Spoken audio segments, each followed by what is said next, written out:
Hello everybody! Let's design your circuit and create a professional PCB from scratch.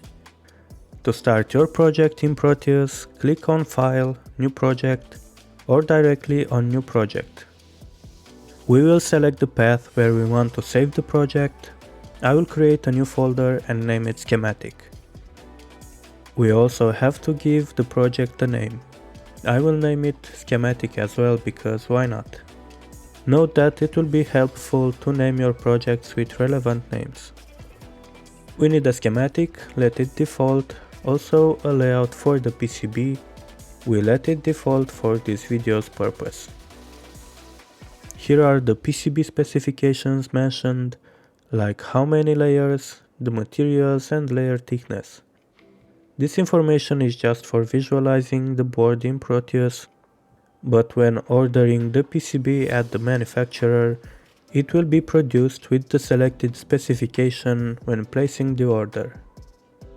In case we need to simulate the circuit, write some code on a microcontroller and see if it works, we need to add firmware and select the wanted microcontroller, with the proper compiler depending on the programming language that you will use.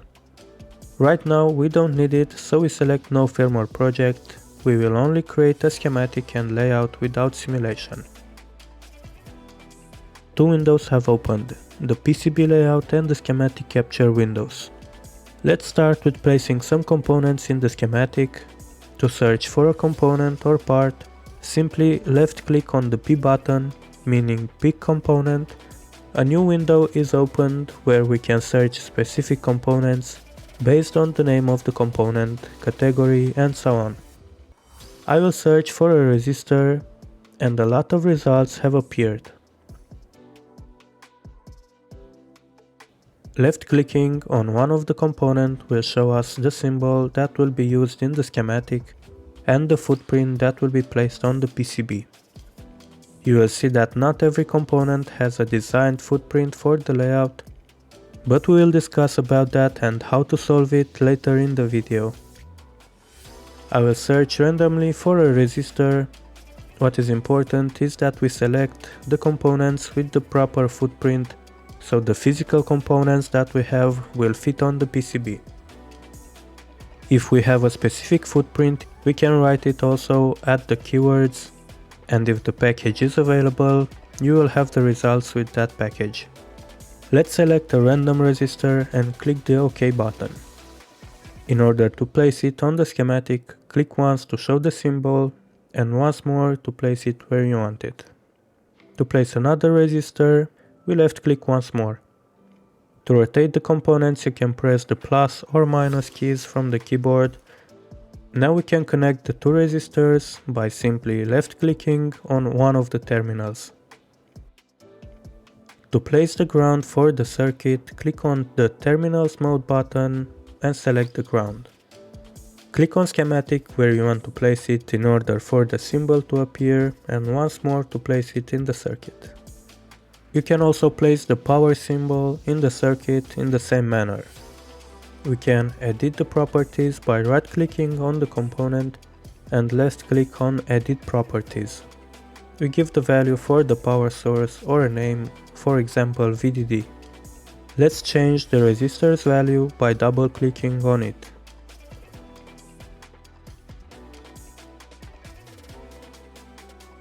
We can also place a label on the wires by right clicking on them. If the VDD is 15 volts, then the voltage over R2 is 5 volts. Let's place a new component by clicking on the component mode. I will search for an LED. We can see that there are several types of LEDs, but none of them has a footprint for the PCB.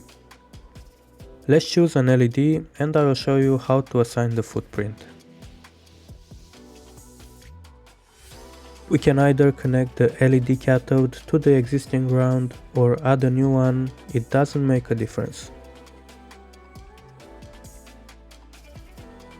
A connection in the circuit is also made when you place labels in the circuit. The same labels on two wires will connect them. Going back to the PCB footprint, we can see that it is not specified for the LED. Let's go to the PCB layout and draw the board. Click on 2D graphics box mode and select the layer in the bottom left corner for board edge. Click and hold the click in order to draw the board edge.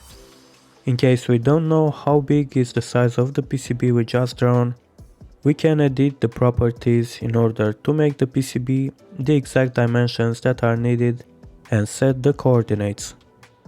Click this graphic only to apply changes, and now we have a PCB of 4 cm over 2 cm. To find the component's footprint, go to component mode.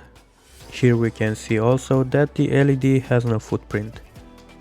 To place the footprint, select one of the components by left clicking it and glide over the board to place it. Click once more to place the components once you found the proper spot.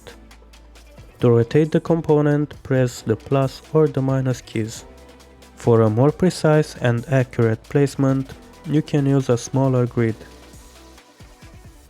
The green line between two pads of components show you that there is a connection between them in the schematic and there has to be a trace.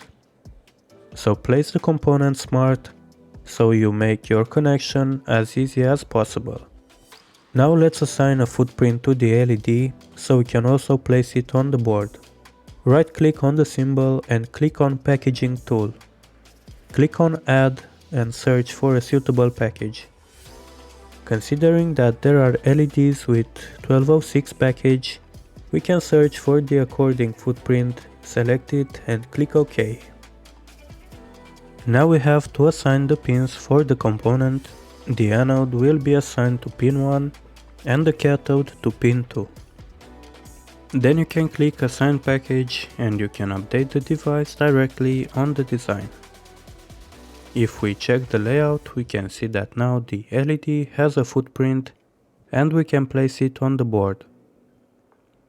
To start routing the traces on the PCB, select Track Mode, left click on a component pad and draw the trace towards the other pad.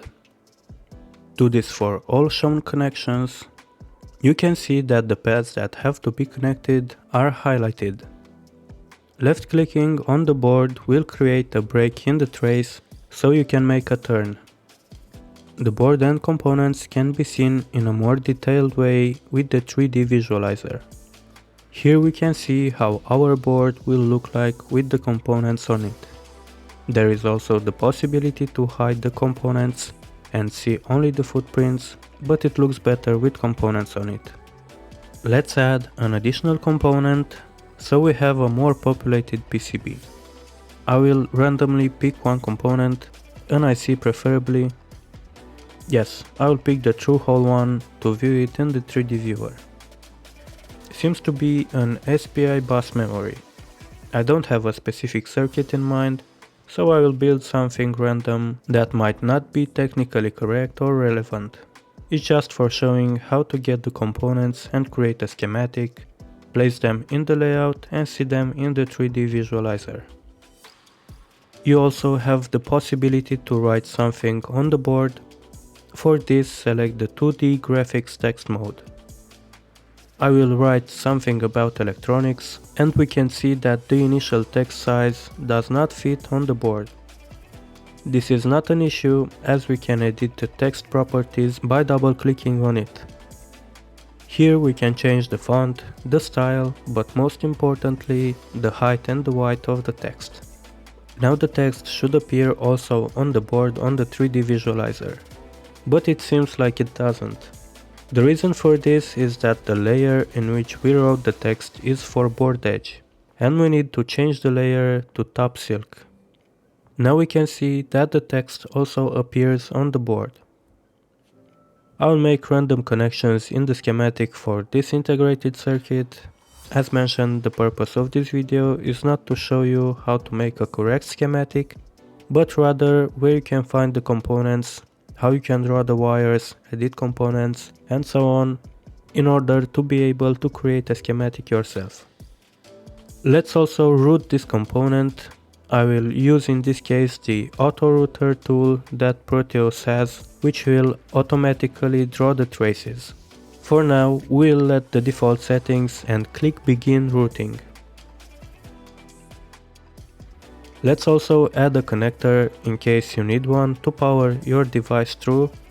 A 2-pin connector is enough to connect a battery, and for connections I placed labels that will go to the supply and ground of the circuit. Proteus also has the auto placer tool possibility, which places the components automatically. To create a power plane on the board, click on Tools and Power Plane Generator. This will automatically cover the board with a plane. For example, I will place the ground plane on top and the supply plane on bottom. I don't especially recommend the auto placer and the auto router, because by knowing some layout rules, you can create a better board, which can make the difference between being EMC compliant or even environmental compliant. Additionally, you can import an image and place it on the PCB, clicking File and Import Bitmap. You can easily convert any image to bitmap just by saving it in this format. As we can see, the image is larger than the board, so we have to resize it in order to fit properly. We can also change its layer.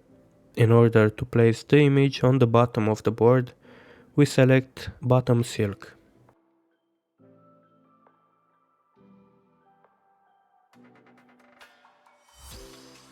We can see that the image placed on the bottom is inversed. So in order to see it correctly, we have to inverse the image from the layout window. This is also applicable for text placed on bottom. What happens when you have a component for your PCB and you cannot find the proper footprint for it in Proteus? You can create your own footprint. Let's say I want to place on the board an electrolytic SMD capacitor. I will create and assign the correct footprint to it. Let's search for an SMD electrolytic capacitor, and for exemplification I will select a random one. Let's say this one. We have to look in the datasheet for the part dimensions in order to place the correct sizes of the pads and the correct keep out area. We need a pad with a width of 1.2 mm and a length of 3.2 mm, placed at a distance of 4.6 mm of each other. Going in the layout window, I will select the rectangular SMT pad mode and search for the one that covers the mentioned dimensions. You can select also other pad forms in case you have special pad designs. The pad with 1.5 mm wide and 3.6 mm length covers the needed sizes and even gives room for some soldering errors. Place them on the PCB by left clicking and measure the distance between them using the dimension mode. It can be a trial and error method until you place them correctly, or simply edit the coordinates for a more precise placing. For the purpose of this video, I'll do it in a more primitive way. We can also play with the grid size to help measuring dimensions. Seems like the distance is not enough, as the pads have to be at 4.6 mm away from each other, so we need to increase it. I will also increase the board size in order to have enough room for this footprint.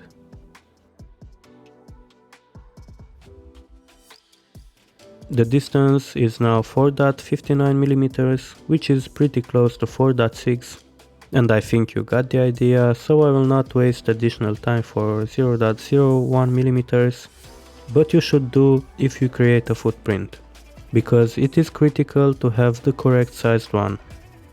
Then we can draw the size markings of the part, a square with the size of 10.3 millimeters,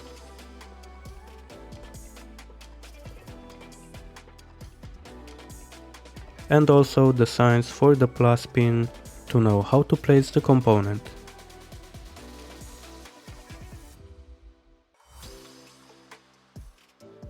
Over this we draw the circle that represents the capacitor cylinder. We do this with the 2D graphics circle mode. A little bit of arrangement and setting the correct radius, and we are nearly finished. Considering that the diameter is 10, we will enter the radius of 5 mm. All these drawings are with top silk layer, but in order to be able to give proper shape to the capacitor, we have to change the square and the other markings on top resist layer.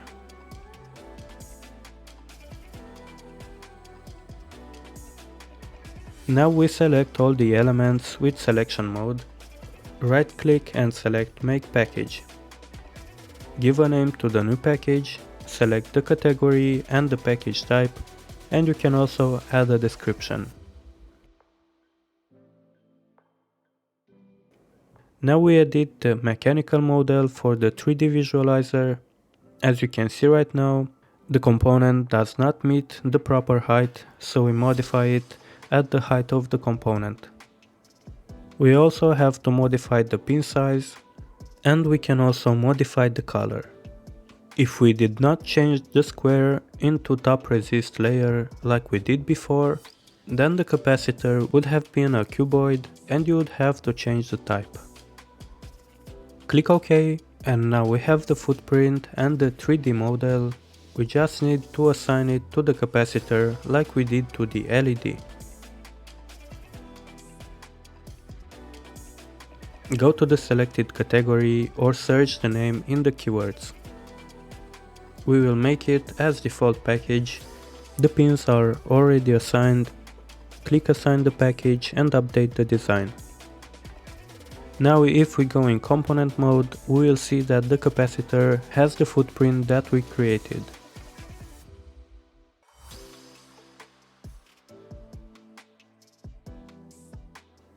Let's quickly auto-root the part and delete the footprint that we used to create the package.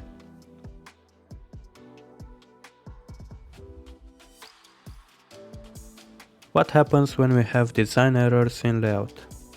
For example, placing a component with a footprint that has the pins really close together with the distance between them smaller than the one allowed in the design. We can see that a red circle appears when there is an error, and I am notified at the bottom that there is one DRC error. In this case, the clearance between pads allowed in the default design is bigger than the actual clearance of the component. In order to get rid of this error, we need to edit the rules and decrease the clearance requirements. We do this in the Design Rule Manager. Once we have lowered the limit enough, the error disappears and we are all good. Of course, when changing design rules, pay attention because you need to comply with the production limitations of the wanted PCB manufacturer.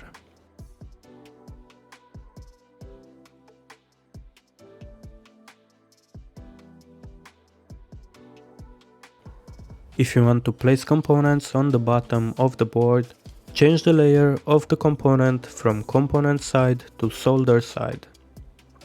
Let's quickly and randomly connect this operational amplifier in the schematic and route the part in the layout.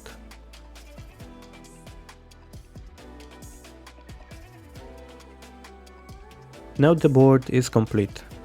What you can do in the 3D visualizer is to play with the PCB color.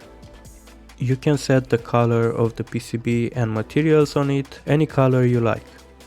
If you want it blue, it can be blue. If you want it red, it can be red.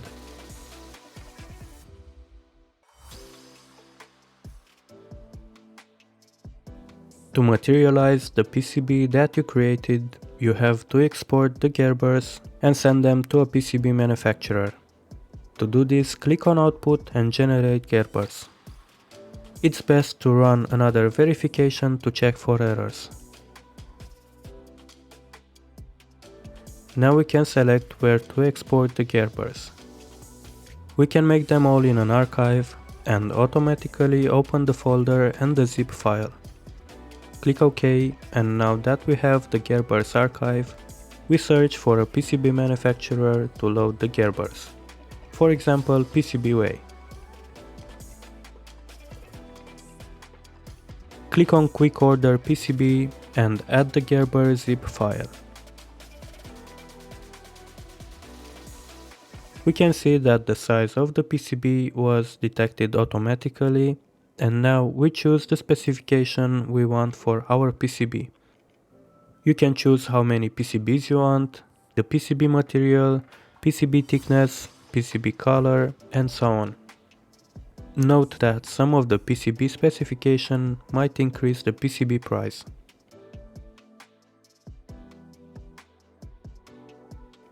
PCBWay also provides a Gerber viewer to check if the PCB you designed will look the same when it will be produced. Thank you for staying with me until now. Don't forget to like, share and subscribe. See you next time.